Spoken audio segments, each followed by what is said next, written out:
संवैधानिक करार दिए अब सुप्रीम कोर्ट ने। गैर संवैधानिक का मतलब क्या हुआ?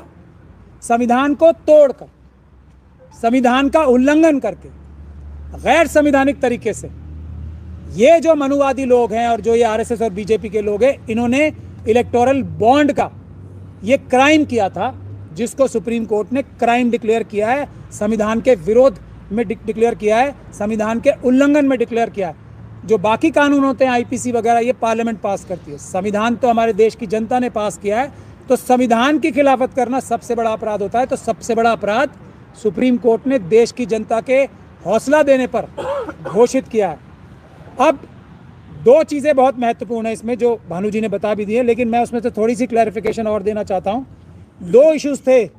एक इशू ये है कि जो पॉलिटिकल पार्टीज़ हैं उनको चंदा लेना भी आवश्यक है। जो लोग उन्हें चंदा देते हैं, ये सरकार ने क्या क्राइम किया वो बता रहा हूँ, उनकी आइडेंटिटी छुपानी।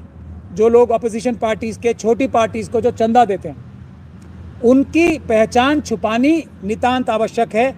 इसी जो संवैधानिक और कानूनी जो एक प्रोविजंस हैं, उसके तहत ही 20,000 रुपये तक कोई अगर किसी पॉलिटिकल पार्टी में देगा तो उसका डिस्क्लोज करना ज़रूरी नहीं है, ये बताना ज़रूरी नहीं है कि किसने पैसे दिए, ताकि उसकी आइडेंटिटी छुपा के रखी जाए। ये एक महत्वपूर्ण कार्य है देश की डेमोक्रेसी चलाने के। वो बचाने के लिए उसके साथ, इस प्रोविज़न के साथ धोखाधड़ी करके जो अडानी अंबानी जैसे चोर और बदमाश लुटेरे, इनके जो क्रिमिनल्स हैं, जो इंडस्ट्रीज़ की शक्ल में नज़र आते हैं, उनका प्रावधान, ये 20,000 रुपये वाले प्रावधान के साथ जोड़ के इन्होंने ये कहा कि कोई 1,000 करोड़ दे, 2,000 करोड़ दे या 10,000 करोड़ दे, उसकी भी आइडेंटिटी नहीं डिस्क्लोज की जाएगी। ये शरारत, ये बेईमानी, ये क्राइम सरकार ने किया था, जिसको एंटी कॉन्स्टिट्यूशनल सरकार ने घोषित, सुप्रीम कोर्ट ने किया है घोषित। ये महत्वपूर्ण बात है समझ। भानु जी ने टाइमलाइन भी बताई। ये सारे इलेक्टोरल बॉन्ड एसबीआई के जरिए ही इशू किए जाने, कोई भी कंपनी को एसबीआई में जाना। पहली महत्वपूर्ण बात, जिस प्रकार से एसबीआई को डायरेक्शन दी गई है अभी, और इलेक्शन कमीशन को डायरेक्शन दी गई है, और इलेक्शन कमीशन ने आज भी इस जजमेंट में भी साफ तौर पे लिखा, मैं आपको पढ़ के भी सुनाऊंगा, कि सुप्रीम कोर्ट में छल कपट करने की कोशिश की, तथ्य छुपाने की कोशिश की, तो वो ईवीएम के लिए भी तथ्य छुपा के झूठे एफिडेविट सुप्रीम कोर्ट में फाइल कर रहे हैं। लेकिन इसमें सुप्रीम कोर्ट ने इलेक्शन कमीशन की चोरी पकड़ ली, वो भी मैं आपको पढ़ के सुनाना चाहता हूँ।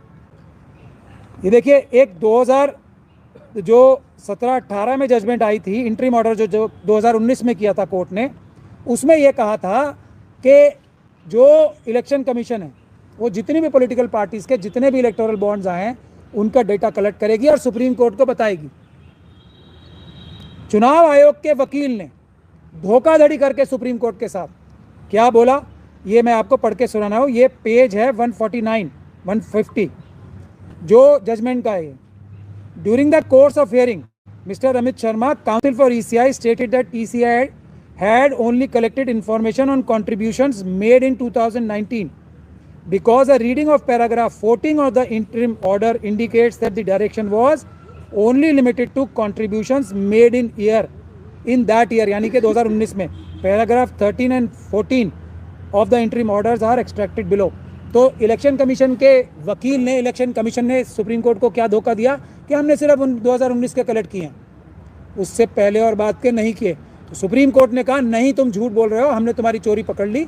और उसके बाद ये कहा है, मैं वो पैराग्राफ इसमें मैं पढ़ नहीं रहा हूँ क्योंकि देर लगेगी उसमें। Paragraph 14 of the interim order, ये 218वां पैराग्राफ है जजमेंट का, of the interim order does not limit the operation of paragraph 13, जिसमें paragraph 13 contains a direction in unequivocal terms to political parties to submit particulars of contributions received by electoral bonds to the ECI. Paragraph 14 only prescribes a timeline for submissions of particulars of contributions when window for electoral bonds was open in 2019. तो ये fraud करने से supreme court के साथ election commission नहीं डर रहा है, तो ये अपराधी हैं या कौन है? ये सुप्रीम कोर्ट ने उनका अपराध पकड़ के हाईलाइट किया कि झूठ मत बोलो तुम, हमारा ऑर्डर कुछ और था, सब कुछ देने का था। तो एक तो सब कुछ देने का आदेश किया। दूसरा, अब इसमें महत्वपूर्ण बात क्या है, आप सब लोग भी तैयार हो जाइए और हम लोग भी तैयार हो रहे हैं। 2 चीज़ें महत्वपूर्ण हैं। मार्च के महीने में जब 3 हफ्ते पूरे हो जाएंगे, ये सारी डिटेल्स इलेक्शन कमीशन के पास आ जाएंगी और उसको अगले हफ्ते में पब्लिश करना है। तो जिस देश के गद्दार इंडस्ट्रियलिस्ट ने धोखाधड़ी करके ये पैसे दिए ना, चोरी छुपे करके, उस सब के खिलाफ क्रिमिनल केसेस करने का टाइम अब आ गया है। उन सब लोगों को जेल में भिजवाने का काम किया जाएगा, जो हवाला के माध्यम से। अभी दूसरा एस्पेक्ट और है, अब ये जो डिटेल्स बैंक के माध्यम से दी जाएंगी, ये ईडी का काम है। हम लोग ईडी का भी घेराव करेंगे कि अब तय करो कि ये अडानी की कंपनी कौन थी, फ्रंट कंपनी कौन थी और किसने भारतीय जनता पार्टी को 90% पैसे क्यों दिए हैं। क्या कोई और पार्टी अच्छी नहीं लग रही है? तो सुप्रीम कोर्ट ने अपनी जजमेंट में ये भी कहा है 2 वजह होती है पैसे देने की। एक होती है किसी पॉलिटिकल आइडियोलॉजी से लगाव और दूसरा होता है चोरी, कि ये पॉलिटिकल पार्टी क्योंकि जीत रही है या हमारे फ्रॉड करने में मदद करेगी, इसलिए हम इसको पैसे से भर दें ताकि ये गलत या सही ये इनके इन प्रकारेण फ्रॉड, धोखाधड़ी, चीटिंग करके सत्ता में आए और देश को लूट के हमें पैसा दे दे। 2 तरीके सुप्रीम कोर्ट में आम आदमी की भाषा में बता रहा हूँ। तो बुरी चीज़ ये नहीं है कि जो लोग अपनी आइडियोलॉजी की वजह से पैसे देते हैं, बुरी चीज़ ये है कि धोखाधड़ी करने से, देश की जनता को लूट कर पैसा चुराने की वजह से जो पैसे दिए जाते हैं, और उसमें अडानी, अंबानी और उन जैसे बहुत सारे लोग अब पकड़े जाएंगे। देश की जनता और जो हमारे जागरूक नागरिक हैं डेटा एनालाइज करने के लिए तैयार हो जाएं। इस काम पे हमने फौरन लग जाना है और एक बीजेपी और आरएसएस के व्यक्ति को जिसने इलेक्टोरल बॉन्ड के माध्यम से और दूसरे माध्यमों से चोरी की है, ऐसे लोगों से फ़ायदे उठाए हैं, उनको पकड़ के जेल में भिजवाने की कार्रवाई हम करेंगे। यह दूसरी बात यह है कि ये तो हो गई सिर्फ जो बातें नज़र आ रही हैं इलेक्टोरल बॉन्ड के थ्रू। एक बड़ी मुहिम देश में इस बात की भी चलनी चाहिए कौन कौन से आरएसएस के व्यक्ति ने अपना पैसा पिछले कुछ सालों में, 10 सालों में बढ़ाया है बीजेपी के, उसके लिए भी हम जनता से आह्वान करते हैं।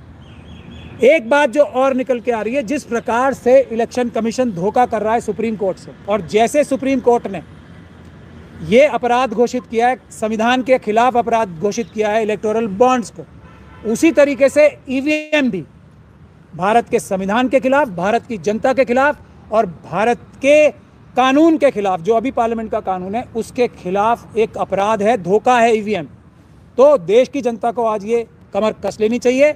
आप लोगों ने सुप्रीम कोर्ट को ताकत दी तो ये जजमेंट आई है, और आप सुप्रीम कोर्ट से भी बड़ी अदालत हो, जनता की जो अदालत है, जिसने हमें अपने नौकरों को मजबूर किया है कि हम ये लड़ाई लड़ रहे हैं आपके आगे।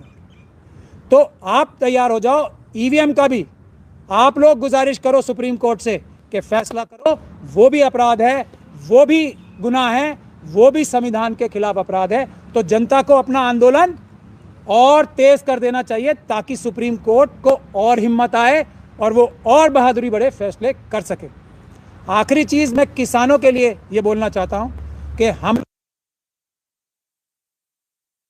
लेकिन हमारे दिल सब लोगों के और हमारी सोच सारी उन किसानों के साथ है जो अपने लिए नहीं लड़ रहे हैं, जो देश की जनता के लिए, जो खेतिहर मजदूरों के लिए, जो ट्राइबल्स के लिए, जो देश के आम नागरिकों के लिए, जिनको ये गंदे घिनौने कानून ला के जिनके खाने के पैसे बढ़ाए जाने वाले थे, उनको जो लड़ाई लड़ रहे हैं, हमारा दिल उनके साथ है।